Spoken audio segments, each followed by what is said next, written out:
السلام علیکم ورحمۃ اللہ وبرکاتہ۔ ناظرین، آپ دیکھ رہے ہیں سورڈ آف اللہ سیریز کی ایپیسوڈ 5۔ ناظرین، قریش کے ساتھ جو عورتیں آئی تھیں وہ بھاگ گئی تھیں، لیکن امرا نام کی ایک عورت وہیں کہیں چھپ گئی تھی۔ اس نے جب قریش کے گھڑ سواروں کو مسلمانوں پر حملہ کرتے دیکھا تو اسے قریش کا پرچم زمین پر پڑا نظر آ گیا۔ اس عورت نے پرچم اٹھا کر اوپر کر دیا۔ ابو سفیان نے اپنے بھاگتے ہوئے پیادوں پر قابو پا لیا تھا۔ اس نے ادھر دیکھا تو اسے اپنا پرچم لہراتا ہوا نظر آ گیا۔ اس نے ہبل زندہ باد اور عزا زندہ باد کے نعرے لگائے اور پیادوں کو واپس لا کر مسلمانوں کو گھیرے میں لے لیا۔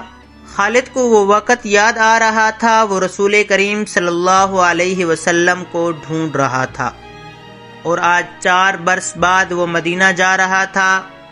اس کے ذہن پر رسول کریم صلی اللہ علیہ وسلم کا غلبہ تھا۔ احد کی پہاڑی افق سے ابھرتی آ رہی تھی اور خالد کا گھوڑا خرامہ خرامہ چلا جا رہا تھا۔ خالد کی ذہنی کیفیت کچھ ایسی ہوتی جا رہی تھی جیسے اسے آگے جانے کی کوئی جلدی نہ ہو، اور کبھی وہ لگام کو یوں جھٹکا دیتا جیسے اسے بہت جلدی پہنچنا ہو۔ لیکن جس منزل کو وہ جا رہا تھا وہ منزل ابھی اس پر پوری طرح واضح نہیں ہوئی تھی۔ کبھی اسے یوں لگتا جیسے ایک مقناطیسی قوت ہے جو اسے آگے ہی آگے کھینچ رہی ہے، اور کبھی وہ محسوس کرتا جیسے اس کے اندر سے اٹھتی ہوئی ایک قوت اسے پیچھے دھکیل رہی ہے۔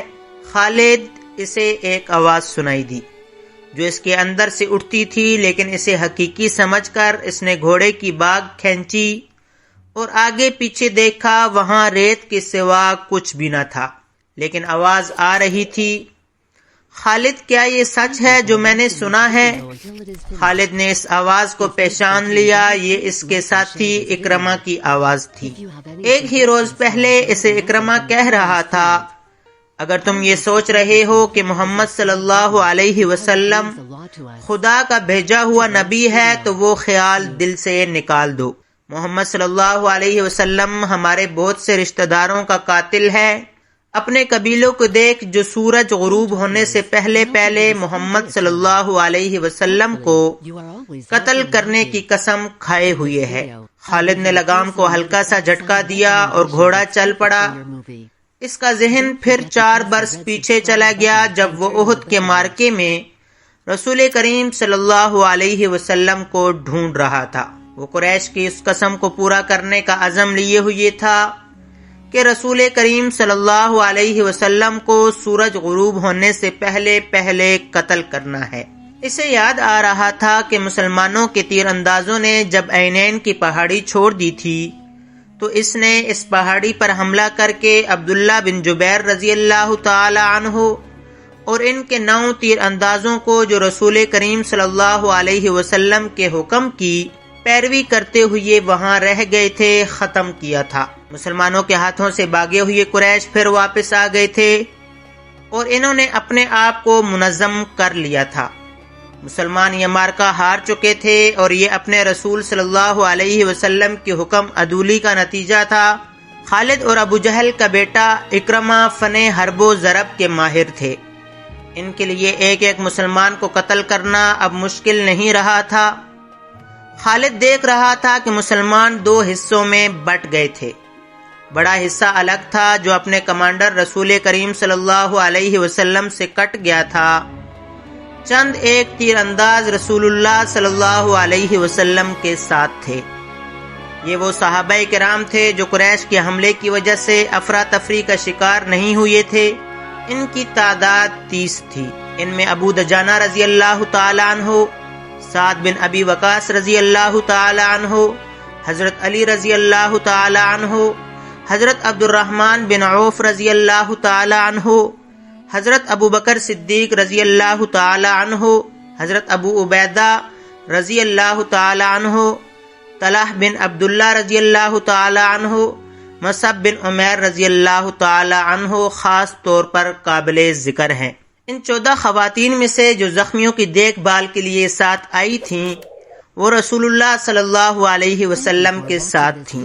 ایک ام عمارہ تھیں اور دوسری ام ایمن نام کی ایک حبشی خاتون تھیں۔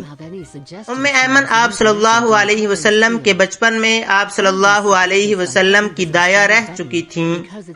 باقی 12 خواتین ابھی تک زخمیوں کو اٹھانے اور پیچھے لانے اور ان کی مرہم پٹی کرنے میں مصروف تھیں۔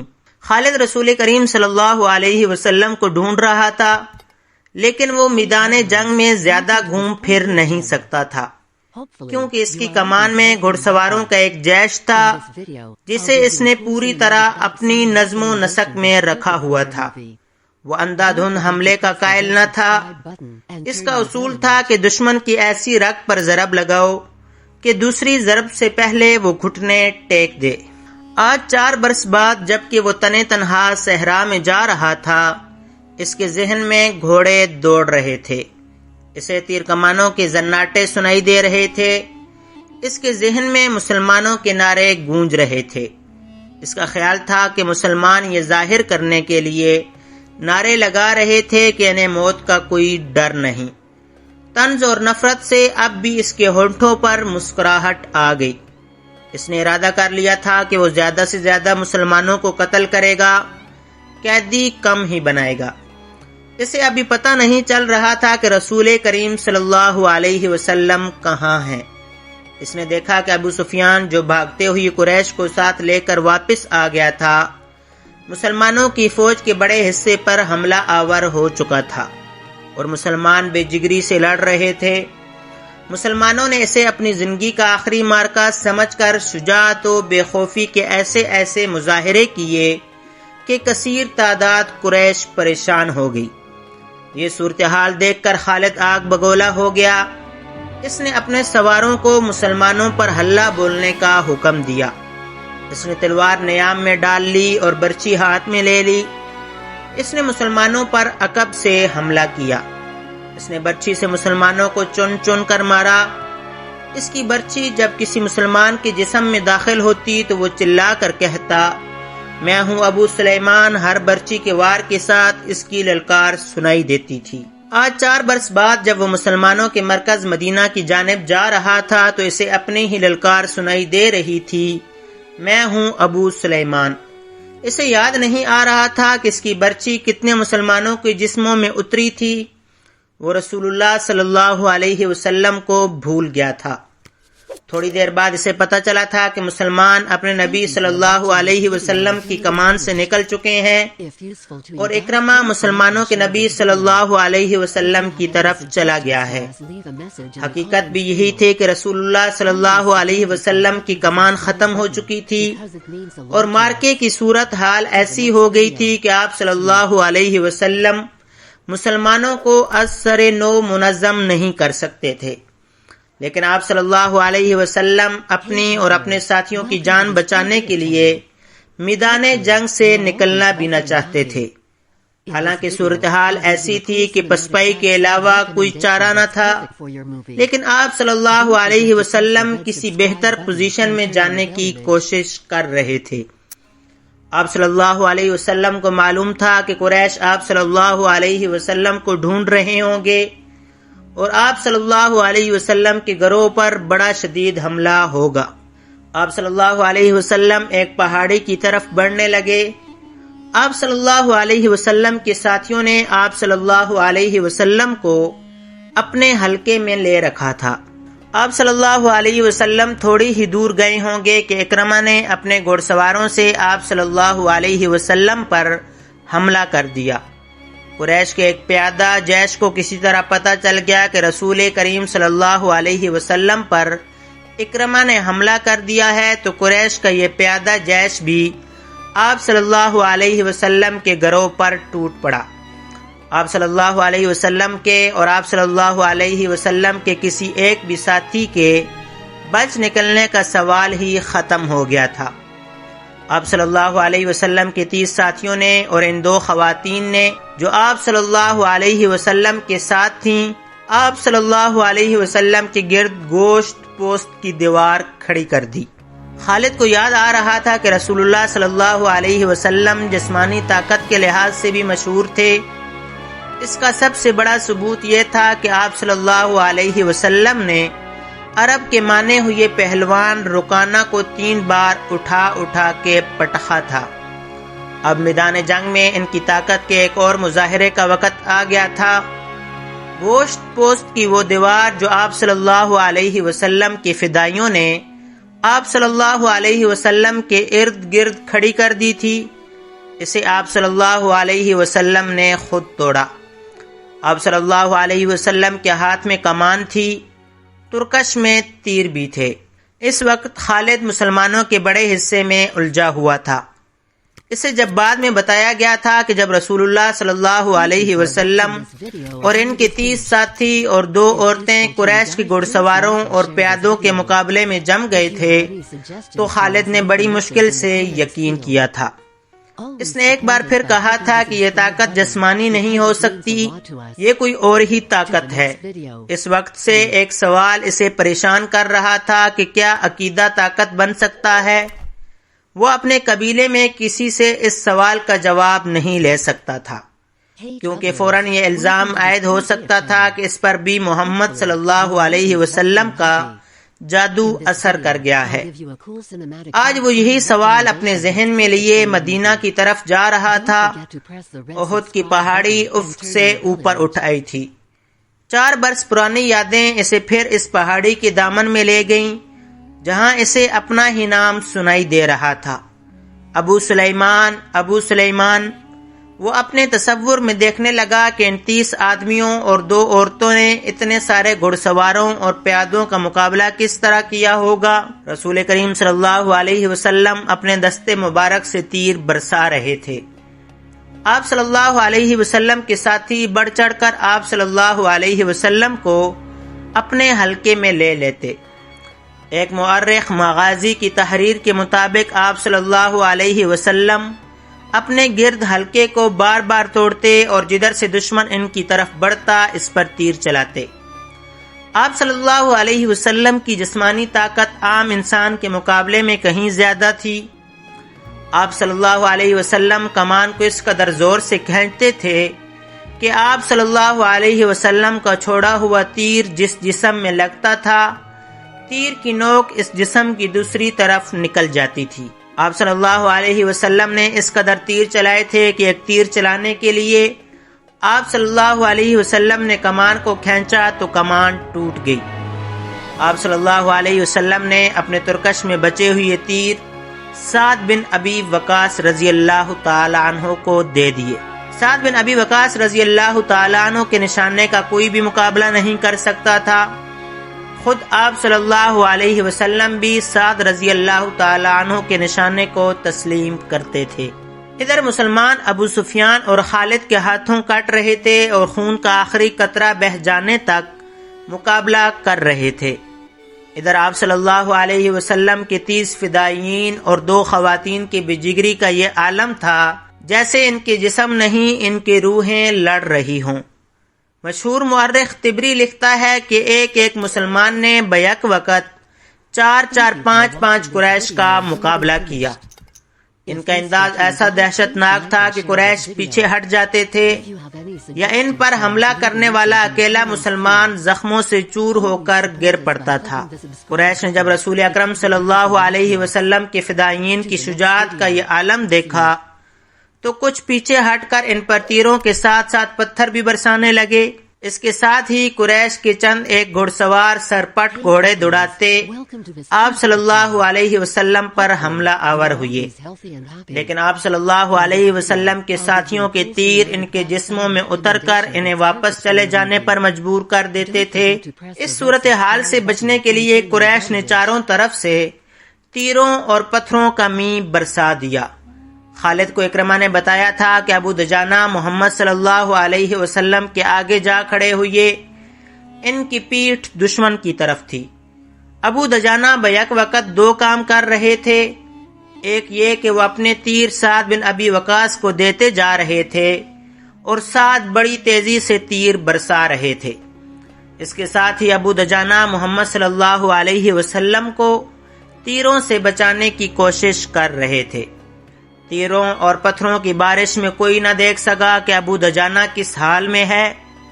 جب ابو دجانہ گر پڑے تو اس وقت دیکھا کہ ان کی پیٹھ میں اتنے تیر اتر گئے تھے کہ ان کی پیٹھ خار پشت کی پیٹھ لگتی تھی۔ رسول اکرم صلی اللہ علیہ وسلم کو بچانے کے لیے آپ صلی اللہ علیہ وسلم کے کئی ساتھیوں نے جان دے دی، لیکن اکرمہ اور اس کے گھڑ سواروں اور پیادوں پر اتنی دہشت طاری ہو چکی تھی کہ وہ پیچھے ہٹ گئے۔ قریش تھک بھی گئے تھے۔ رسول کریم صلی اللہ علیہ وسلم نے اپنے ساتھیوں کا جائزہ لیا، ہر طرف خون ہی خون تھا، لیکن زخمیوں کو اٹھانے اور مرہم پٹی کرنے کا موقع نہ تھا۔ دشمن ایک اور حلہ بولنے کے لیے پیچھے ہٹا تھا۔ مجھے قریش کے ایک اور آدمی کا انتظار ہے، رسول اکرم صلی اللہ علیہ وسلم نے اپنے ساتھیوں سے کہا۔ کون ہے وہ یا رسول اللہ صلی اللہ علیہ وسلم؟ آپ صلی اللہ علیہ وسلم کے ایک صحابی نے پوچھا۔ کیا وہ ہماری مدد کو آ رہا ہے؟ نہیں، آپ صلی اللہ علیہ وسلم نے فرمایا، وہ مجھے قتل کرنے آئے گا، اسے اب تک آ جانا چاہیے تھا۔ صحابی نے پوچھا، لیکن وہ ہے کون؟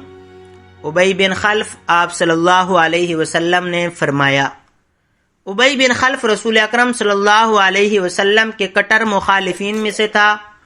وہ مدینہ کا رہنے والا تھا۔ اسے جب پتہ چلا کہ رسول اکرم صلی اللہ علیہ وسلم نے نبوت کا دعویٰ کیا ہے تو ایک روز وہ آپ صلی اللہ علیہ وسلم کے پاس آیا اور اس نے آپ صلی اللہ علیہ وسلم کا مذاق اڑایا۔ آپ صلی اللہ علیہ وسلم نے تحمل اور بردباری سے اسے اسلام قبول کرنے کی دعوت دی۔ کیا تم مجھے اتنا کمزور سمجھتے ہو کہ میں تمہارے اس بے بنیاد عقیدے کو قبول کر لوں گا؟ ابی بن خلف نے گستاخانہ لہجے میں کہا تھا۔ میری بات غور سے سن لے محمد، کسی روز میرا گھوڑا دیکھ لینا، اسے میں اس وقت کے لیے موٹا تازہ کر رہا ہوں جب تم قریش کو پھر کبھی جنگ کے لیے للکارو گے۔ اب بدر کے خواب دیکھنا چھوڑ دو، میں اسی گھوڑے پر سوار ہوں گا اور تم مجھے میدان جنگ میں اپنے سامنے دیکھو گے، اور میں اپنے دیوتاؤں کی قسم کھا کر کہتا ہوں کہ تمہیں اپنے ہاتھوں سے قتل کروں گا۔ ناظرین، ابی رسول خدا صلی اللہ علیہ وسلم نے مسکرا کے کہا تھا، زندگی اور موت اس اللہ کے اختیار میں ہے جس نے مجھے نبوت عطا فرمائی ہے اور مجھے گمراہ لوگوں کو سیدھے راستے پر لانے کا فرض سونپا ہے۔ ایسی بات منہ سے نہ نکالو جسے میرے اللہ کے سوا کوئی بھی پورا نہ کر سکے۔ یوں بھی تو ہو سکتا ہے کہ تم مجھے قتل کرنے آؤ اور تم میرے ہاتھوں قتل ہو جاؤ۔ ابی بن خلف رسول اللہ صلی اللہ علیہ وسلم کی اس بات پر تنزیہ ہنسی ہنس پڑا اور ہنستا ہوا چلا گیا۔ اب احد کے معرکے میں رسول خدا صلی اللہ علیہ وسلم کو ابی بن خلف یاد آ گیا۔ جو ہی آپ صلی اللہ علیہ وسلم نے اس کا نام لیا تو دور سے ایک گھوڑا سرپٹ دوڑتا آیا۔ سب نے ادھر دیکھا۔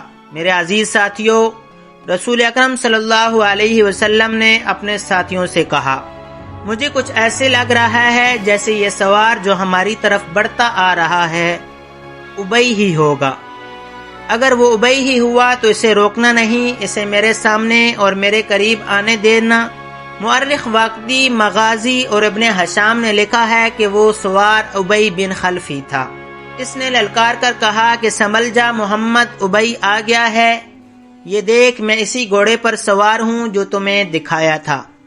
یا رسول اللہ صلی اللہ علیہ وسلم۔ رسول اللہ صلی اللہ علیہ وسلم کے ساتھیوں میں سے 3-4 نے آگے ہو کر کہا، ہمیں اجازت دیں کہ اسے آپ صلی اللہ علیہ وسلم کے قریب آنے تک ختم کر دیں۔ رسول اکرم صلی اللہ علیہ وسلم نے کہا، نہیں، اسے آنے دو، میرے قریب آنے دو، اسے راستہ دے دو۔ رسول کریم صلی اللہ علیہ وسلم کے سر پر زنجیروں والی خود تھی۔ اس کی زنجیریں آپ صلی اللہ علیہ وسلم کے چہرے کے آگے اور دائیں بائیں لٹک رہی تھیں۔ آپ صلی اللہ علیہ وسلم کے ہاتھ میں برچی تھی اور تلوار نیام میں تھی۔ ابی کا گھوڑا قریب آ گیا تھا۔ آگے آ جا ابی، رسول خدا صلی اللہ علیہ وسلم نے للکار کر کہا، میرے سوا تیرے ساتھ کوئی نہیں لڑے گا۔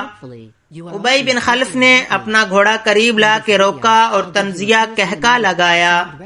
اسے شاید پورا یقین تھا کہ وہ آپ صلی اللہ علیہ وسلم کو قتل کر دے گا۔ اس کی تلوار ابھی نیام میں تھی۔ آپ صلی اللہ علیہ وسلم اس کے قریب چلے گئے۔ وہ بڑے طاقتور گھوڑے پر تھا اور آپ صلی اللہ علیہ وسلم زمین پر۔ اس نے ابھی تلوار نکالی ہی تھی کہ آپ صلی اللہ علیہ وسلم نے آگے بڑھ کر اور اچھل کر اس پر برچھی کا وار کیا۔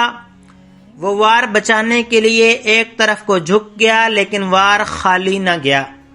آپ صلی اللہ علیہ وسلم کی برچھی کی انی اس کے دائیں کندھے پر ہنسلی کی ہڈی سے نیچے لگی۔ وہ گھوڑے سے گر پڑا اور اس کی پسلی ٹوٹ گئی۔ مورخ لکھتے ہیں کہ رسول خدا صلی اللہ علیہ وسلم کا وار اتنا سخت نہ تھا کہ ابی جیسا قوی آدمی اٹھ نہ سکتا۔ رسول خدا صلی اللہ علیہ وسلم اس پر دوسرا وار کرنے کو دوڑے۔ وہ گھوڑے کی دوسری طرف گرا تھا۔ اس پر شاید دہشت طاری ہو گئی تھی یا آپ صلی اللہ علیہ وسلم کا وار اس کے لیے غیر متوقع تھا۔ وہ اٹھا اور اپنا گھوڑا وہیں چھوڑ کر بھاگ گیا۔ وہ چلاتا جا رہا تھا، محمد صلی اللہ علیہ وسلم نے مجھے قتل کر دیا ہے۔ اے اہل قریش، محمد نے مجھے قتل کر ڈالا۔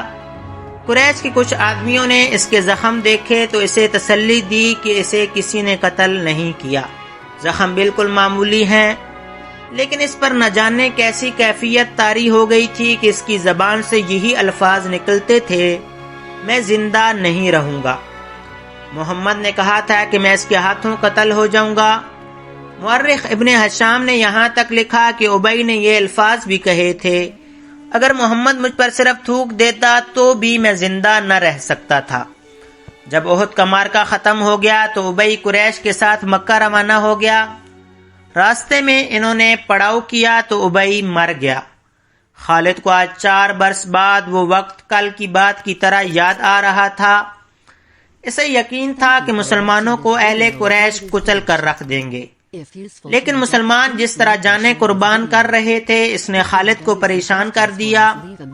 یوں لگتا تھا جیسے مسلمان پیادوں سے قریش کے گھوڑے بھی خوف زدہ ہیں۔ خالد نے اپنے گھوڑے کو ایڑ لگائی اور اس خونریز مارکے میں ابو سفیان کو تلاش کرتا اس تک پہنچا۔ کیا ہم مسلمانوں کو فیصلہ کن شکست دینے کے قابل نہیں رہے؟ خالد نے ابو سفیان سے کہا۔ کیا قریش کی ماؤں کے دودھ ناقص تھے کہ یہ ان مٹھی بھر مسلمانوں سے خوف زدہ ہوئے جا رہے ہیں؟ دیکھو خالد، ابو سفیان نے کہا، جب تک محمد ان کے ساتھ ساتھ ہے اور وہ زندہ سلامت ہے، یہ خون کا آخری قطرہ بہہ جانے تک شکست نہیں کھائیں گے۔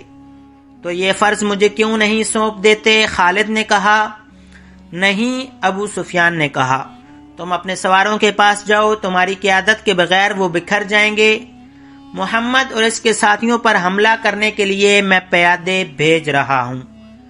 آج مدینہ کی طرف جاتے ہوئے خالد کو افسوس ہو رہا تھا کہ ابو سفیان نے اس کے ایک عزم کو کچل ڈالا تھا۔ رسول خدا صلی اللہ علیہ وسلم کے قتل کو وہ اپنا فرض سمجھتا تھا۔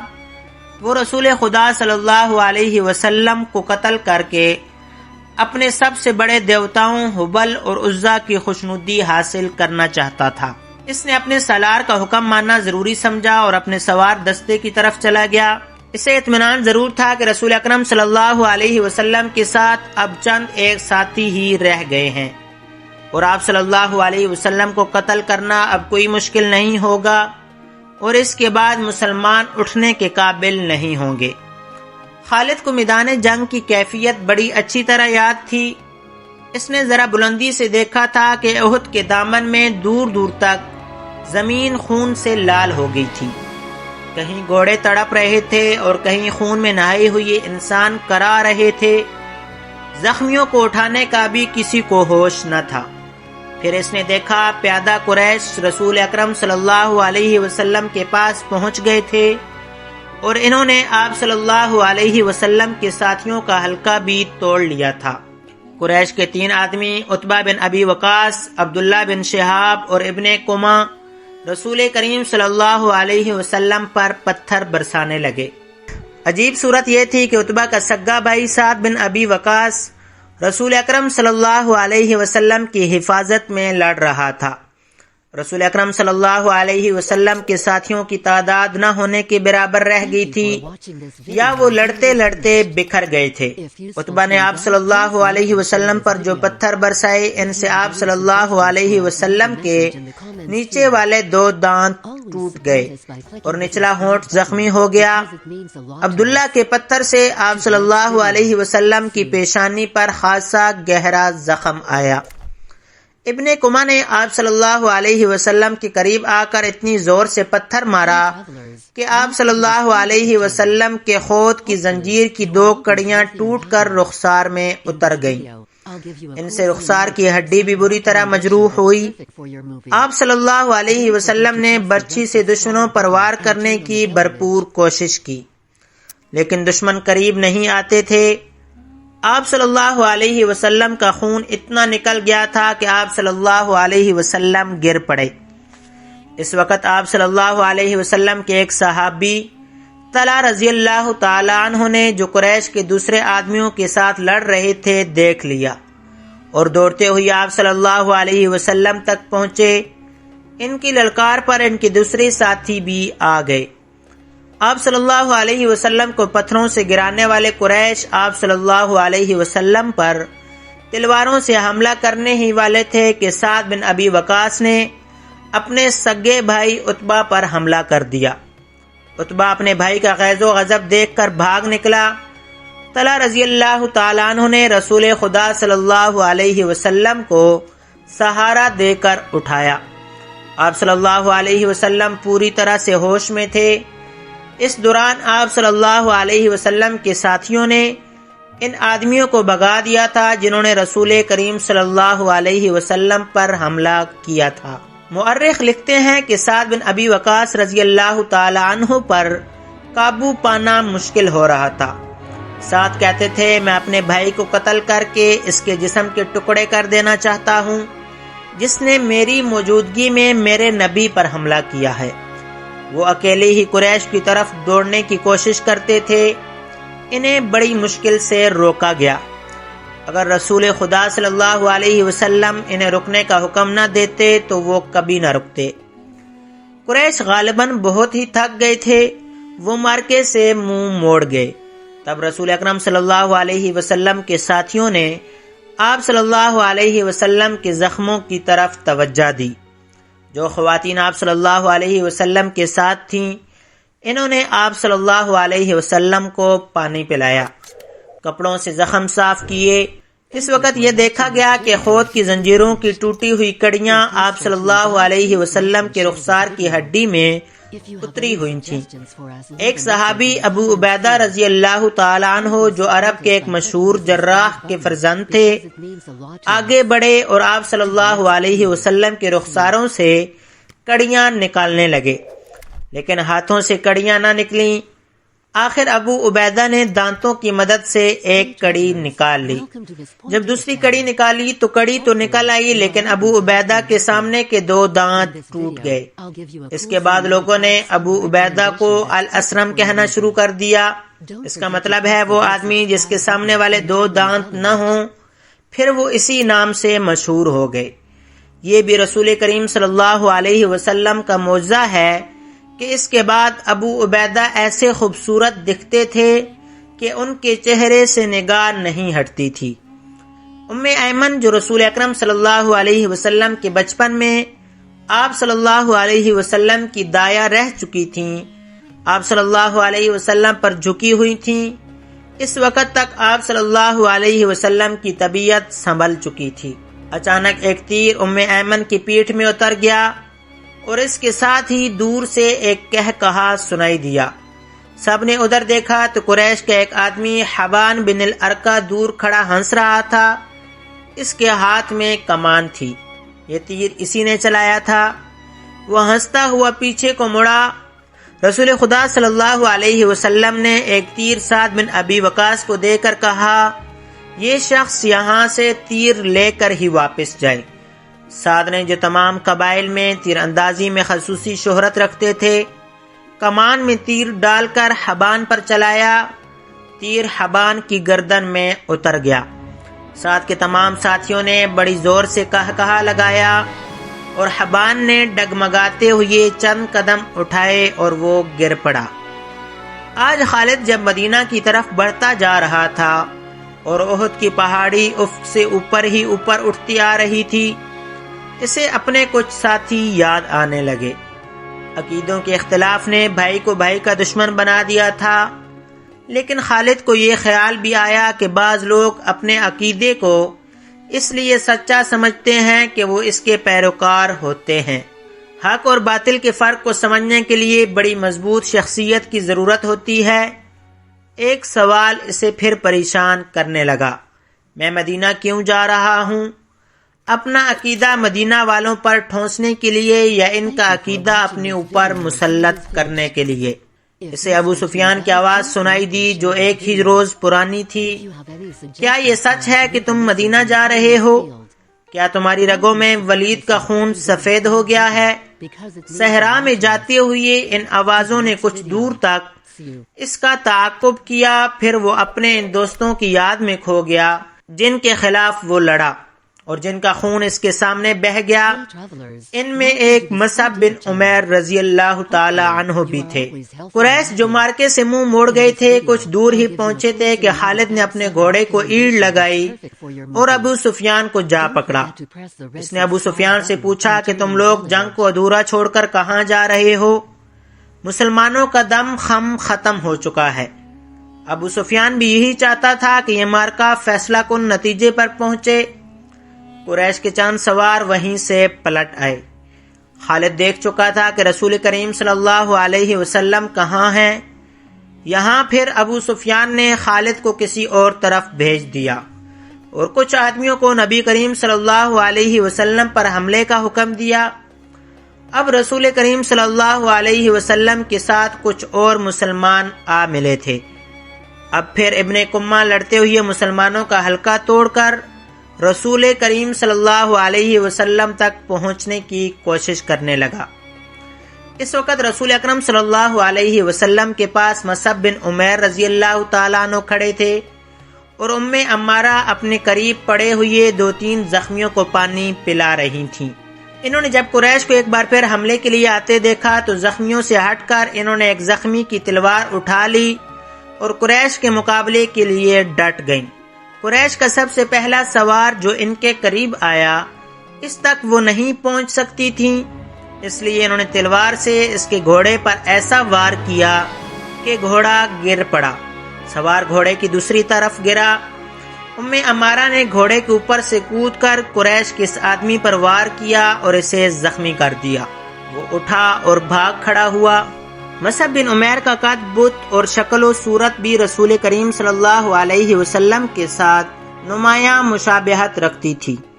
ابن کمہ مصعب کو رسول خدا سمجھ کر ان پر حملہ آور ہوا۔ مصعب تیار تھے، انہوں نے ابن کمہ کا مقابلہ کیا، پھر دونوں میں تیغ زنی ہوئی، لیکن ابن کمہ کا ایک وار مصعب پر ایسا بھرپور پڑا کہ وہ گرے اور شہید ہو گئے۔ مصعب بن عمیر بہت لاڈوں میں پلے نوجوان تھے، لیکن تدفین کے وقت ان کا کفن بھی ادھورا تھا۔ ام عمارہ نے مصعب کو گرتے دیکھا، غیظ و غضب سے ابن کمہ پر تلوار کا وار کیا، لیکن ابن کمہ نے زراب پہن رکھی تھی اور وار کرنے والی ایک عورت تھی، اس لیے ابن کمہ کو کوئی زخم نہ آیا۔ ابن کمہ نے ام عمارہ کے کندھے پر بھرپور وار کیا جس سے وہ شدید زخمی ہو کر گر پڑی۔ اس وقت رسول کریم صلی اللہ علیہ وسلم جو قریب ہی تھے ابن کمہ کی طرف بڑھے، لیکن ابن کمہ نے پینترا بدل کر آپ صلی اللہ علیہ وسلم پہ ایسا وار کیا کہ آپ صلی اللہ علیہ وسلم کے خود پر پڑا۔ تلوار خود سے پھسل کر آپ صلی اللہ علیہ وسلم کے کندھے پر لگی۔ آپ صلی اللہ علیہ وسلم کے بالکل پیچھے ایک گڑھا تھا۔ آپ صلی اللہ علیہ وسلم زخم کھا کر پیچھے ہٹے اور گڑھے میں گر پڑے۔ ابن کمہ نے پیچھے ہٹ کر گلا پھاڑ کر کہا، میں نے محمد کو قتل کر دیا ہے۔ وہ یہی نعرہ لگاتا میدان جنگ میں گھوم گیا۔ اس کی آواز قریش نے بھی سنی اور مسلمانوں نے بھی۔ قریش کو تو خوش ہونا ہی تھا، مسلمانوں پر اس کا بڑا تباہ کن اثر ہوا کہ حوصلہ ہار بیٹھے اور احد کی پہاڑی کی طرف پسپا ہونے لگے۔ اپنے نبی صلی اللہ علیہ وسلم کی شدائیوں بھاگتے ہوئے مسلمانوں کو ایک للکار سنائی دی، اگر نبی صلی اللہ علیہ وسلم نہ رہے تو لعنت ہے ہم پر کہ ہم بھی زندہ رہیں۔ تم کیسے شدائی ہو کہ نبی صلی اللہ علیہ وسلم کی شہادت کے ساتھ ہی تم موت سے ڈر کر بھاگ رہے ہو۔ مسلمان رک گئے۔ اس للکار نے انہیں آگ بگولا کر دیا۔ وہ پیادہ تھے لیکن انہوں نے قریش کے گھڑ سواروں پر حملہ کر دیا۔ یہ حملہ خالد اور اکرمہ کے گھڑ سواروں پر ہوا تھا۔ خالد کو آج یاد آ رہا تھا کہ اس کے ہاتھوں کتنے ہی مسلمانوں کا خون بہہ گیا تھا۔ ان میں ایک رفاع رضی اللہ تعالی عنہ بھی تھے۔ خالد کے دل میں درد کی ایک ٹھیس سی اٹھی۔ اسے کچھ ایسا احساس ہونے لگا جیسے وہ بے مقصد خون بہاتا رہا، لیکن اس وقت وہ مسلمانوں کو اپنا بدترین دشمن سمجھتا تھا۔ اب مسلمانوں کا دم خم ٹوٹ چکا تھا۔ پیادے گھڑ سواروں کا مقابلہ کب تک کرتے؟ وہ مجبور ہو کر پہاڑی کی طرف پسپا ہونے لگے۔ رسول اکرم صلی اللہ علیہ وسلم بھی اپنے ساتھیوں کے ساتھ ایک تنگ سی وادی کی طرف جا رہے تھے۔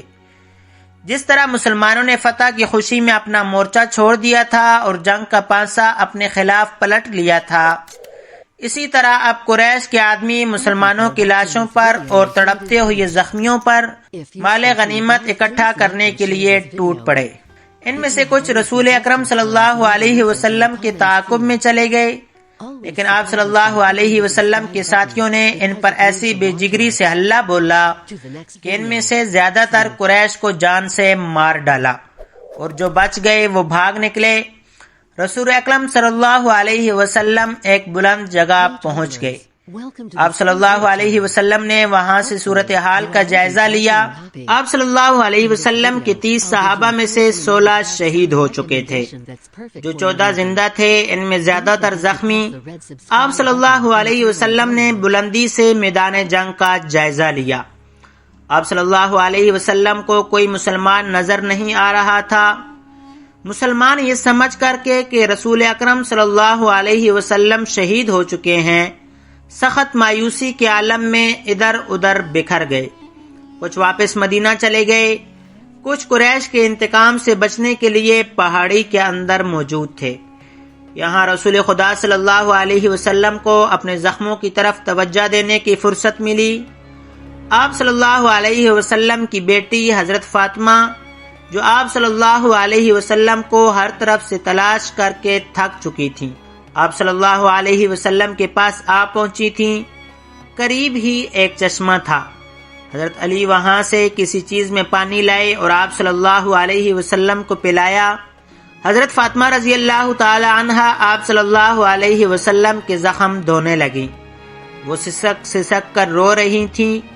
خالد کو آج یاد آ رہا تھا کہ رسول کریم صلی اللہ علیہ وسلم کی شہادت کی خبر نے اسے روحانی سا اطمینان دیا تھا، لیکن ایک للکار نے اسے چونکا دیا۔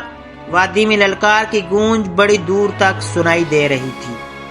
کوئی بڑی ہی بلند آواز میں کہہ رہا تھا، مسلمانوں خوشیاں مناؤ، ہمارے نبی صلی اللہ علیہ وسلم زندہ اور سلامت ہیں۔ اس للکار پر خالد کو ہنسی بھی آئی تھی اور افسوس بھی ہوا تھا۔ اس نے اپنے آپ سے کہا تھا کہ کوئی مسلمان پاگل ہو گیا ہے۔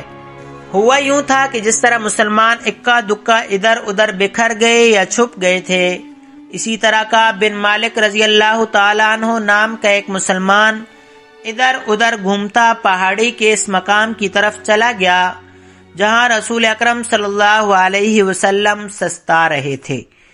اس نے نبی کریم صلی اللہ علیہ وسلم کو دیکھا تو اس نے جذبات کی شدت سے نعرہ لگایا، ہمارے نبی صلی اللہ علیہ وسلم زندہ ہیں۔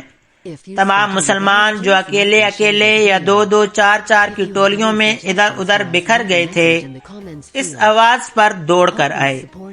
حضرت عمر رضی اللہ تعالیٰ عنہ بھی اسی آواز پر رسول خدا صلی اللہ علیہ وسلم تک پہنچے تھے۔ اس سے پہلے ابو سفیان میدان جنگ میں پڑی ہوئی ہر ایک لاش کو دیکھتا پھر رہا تھا۔ وہ رسول کریم صلی اللہ علیہ وسلم کا جسد مبارک تلاش کر رہا تھا۔ اسے قریش کا جو بھی آدمی ملتا اس سے پوچھتا تم نے محمد کی لاش نہیں دیکھی؟ اسی تلاش میں خالد اس کے سامنے آ گیا۔ خالد ابو سفیان نے پوچھا تم نے محمد کی لاش نہیں دیکھی؟ نہیں، خالد نے جواب دیا، اور ابو سفیان کی طرف ذرا جھک کر پوچھا کیا تمہیں یقین ہے کہ محمد صلی اللہ علیہ وسلم شہید ہو چکے ہیں؟ ہاں، ابو سفیان نے جواب دیا۔ وہ ہم سے بچ کر کہاں جا سکتا ہے؟ تمہیں شک ہے؟ ہاں ابو سفیان، خالد نے جواب دیا۔ میں اس وقت تک شک میں رہتا ہوں جب تک کہ اپنی آنکھوں سے نہ دیکھ لوں۔ محمد صلی اللہ علیہ وسلم اتنی آسانی سے قتل ہو جانے والا شخص نہیں ہے۔ معلوم ہوتا ہے تم پر محمد صلی اللہ علیہ وسلم کا طلسم طاری ہے۔ ابو سفیان نے تکبر کے لہجے میں کہا کیا محمد صلی اللہ علیہ وسلم ہم میں سے نہیں تھا؟ کیا تم اسے نہیں جانتے تھے؟ جو شخص اتنی قتل و غارت کا ذمہ دار ہے ایک روز اسے بھی قتل ہونا ہے۔ محمد صلی اللہ علیہ وسلم قتل ہو چکا ہے، جاؤ اور دیکھو، اس کی لاش کو پہچانو، ہم اس کا سر کاٹ کر مکہ لے جائیں گے۔ عین اس وقت پہاڑی میں سے کعب بن مالک کی للکار گرجی، مسلمانوں خوشیاں مناؤ، ہمارے نبی زندہ سلامت ہیں۔ پھر یہ آواز بجلی کی کڑک کی طرح گرجتی کڑکتی وادی اور میدان میں گھومتی پھرتی رہی۔ سن لیا ابو سفیان؟ خالد نے کہا اب میں تمہیں بتاتا ہوں کہ محمد صلی اللہ علیہ وسلم کہاں ہے۔ میں اس پر حملہ کرنے جا رہا ہوں، لیکن میں تمہیں یقین نہیں دلا سکتا کہ میں محمد صلی اللہ علیہ وسلم کو قتل کر آؤں گا۔ کچھ دیر پہلے خالد نے رسول کریم صلی اللہ علیہ وسلم اور ان کے ساتھیوں کو پہاڑی کے اندر جاتے دیکھا تھا، لیکن وہ بہت دور تھا۔ خالد ہار ماننے والا اور اپنے ارادے کو ادھورا چھوڑنے والا آدمی نہ تھا۔ اس نے اپنے چند ایک سواروں کو ساتھ لیا اور پہاڑی کے اس مقام کی طرف بڑھنے لگا جدھر اس نے رسول کریم صلی اللہ علیہ وسلم کو جاتے دیکھا تھا۔ مشہور مورخ ابن حشام کی تحریر سے پتہ چلتا ہے کہ رسول اکرم صلی اللہ علیہ وسلم نے جب خالد کو اپنے سواروں کے ساتھ اس گھاٹی پر چڑھتے دیکھا جہاں آپ صلی اللہ علیہ وسلم تھے تو آپ صلی اللہ علیہ وسلم کے منہ سے بے ساختہ دعا نکلی، خدائے ذوالجلال انہیں اس وقت وہیں کہیں روک لے۔ خالد اپنے سواروں کے ساتھ گھاٹی چڑھتا جا رہا تھا۔ وہ ایک درہ سا تھا جو تنگ ہوتا چلا جا رہا تھا۔ گھوڑوں کو ایک قطار میں ہونا پڑا۔ رسول کریم صلی اللہ علیہ وسلم زخموں سے چور پڑے تھے۔ حضرت عمر رضی اللہ تعالی عنہ نے جب خالد اور اس کے سواروں کو اوپر آتے ہوئے دیکھا تو وہ تلوار نکال کر کچھ نیچے اترے۔ ولید کے بیٹے حضرت عمر رضی اللہ تعالی عنہ نے للکارا اگر لڑائی لڑنا جانتے ہو تو اس درہ کی تنگی کو دیکھ لو، اس چڑھائی کو دیکھ لو، کیا تم اپنے سواروں کے ساتھ ہمارے ہاتھ سے بچ کر نکل جاؤ گے؟ خالد لڑنے کے فن کو خوب سمجھتا تھا۔ اس نے دیکھ لیا تھا کہ یہ جگہ گھوڑوں کو گھما پھرا کر لڑانے کے لیے موزوں نہیں ہے بلکہ خطرناک ہے۔ خالد نے خاموشی سے اپنا گھوڑا گھمایا اور اپنے سواروں کے ساتھ وہاں سے نیچے اتر آیا۔ جنگ احد ختم ہو چکی تھی۔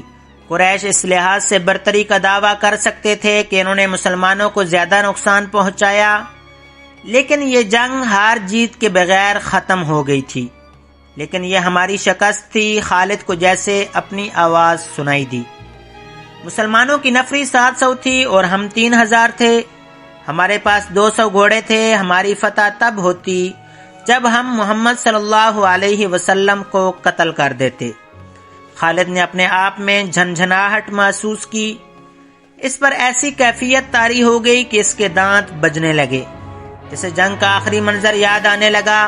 اس نے اس بھیانک یاد کو ذہن سے نکالنے کے لیے سر کو جھٹکا دیا، لیکن مکھیوں کی طرح یہ یاد اس کے ارد گرد بھن بھناتی رہی۔ اسے اپنے آپ میں شرم سی محسوس ہونے لگی۔ جنگجو یوں نہیں کیا کرتے۔ خالد جب حضرت عمر کی للکار پر واپس آ رہا تھا تو اس بلندی سے اس کی نظر میدان جنگ پر پڑی۔ وہاں لاشیں بکھری ہوئی تھیں، شاید ان میں بے ہوش زخمی بھی ہوں گے۔ لاشوں اور زخمیوں کو اٹھانے کے لیے نہ ابھی مسلمان آگے بڑھے تھے نہ اہل قریش۔ خالد کو ابو سفیان کی بیوی ہند نظر آئی۔ وہ ہاتھ میں خنجر لیے ہوئے دوڑے چلی آ رہی تھی۔